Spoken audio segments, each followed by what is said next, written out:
So my name is Brenda. I am a fourth year immunology student. I am from El Paso, Texas, and I am the first of my family to try to obtain a PhD. So I'm actually the president of the organization known as BioAIMS, so the Biomedical Association for the Interest of Minority Students.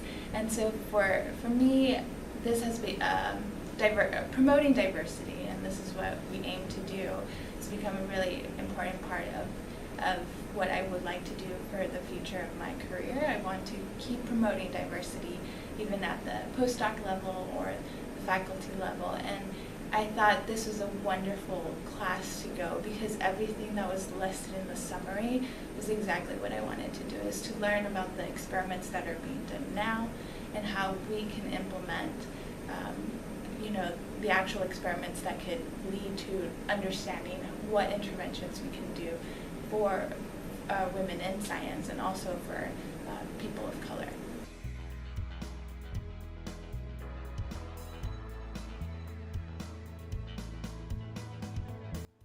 I tend to feel that for the racial inequalities that we see here are much more prevalent, because now I do see that you have 50% of PhDs being obtained by both male and female. You do have faculty women, but if you go outside this door now and see like the professors that are endowed, there is no people of color, and I think we have a bigger issue in that area. But I know that I feel like we're doing a lot better for women in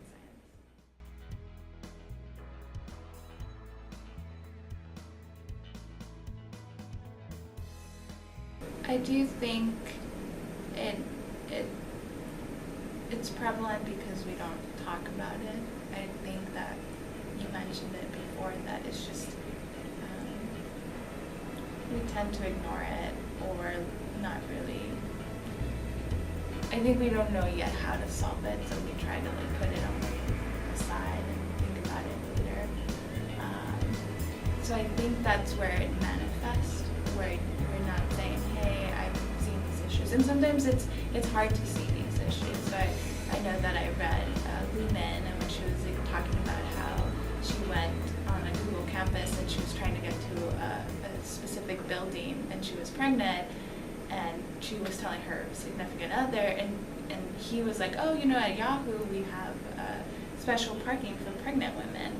And she never, she's a woman, and she never thought that this could actually be a way of helping the cause for women.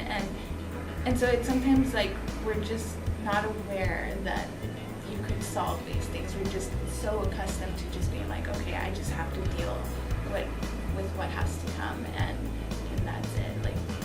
This is the way of life, that there really isn't room for change. But I think if we change our mindsets and really say, hey, let's just sit for a while, think about this, maybe we can come up with a solution.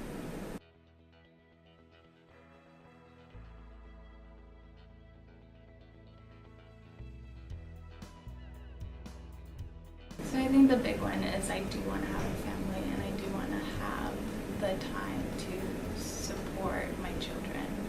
And so I think that's the major one for me, that a lot of people are pretty adamant about saying, I want to focus on my career, but for me it's I want both. I want both, and I will do what I have to do to get both. I just know that I would like to make less sacrifices than I feel that I would at this point in time, but overall it's that I want that balance. I want that balance of being able to do amazing research and at the same time have a family that I feel, through my my interest of color, of race, and women, to if I have a girl, that she would be learning engineering and how to do computer programming and all this stuff, and just seeing that evolve through my offspring. That would be great. But also helping through outreach and then through my research.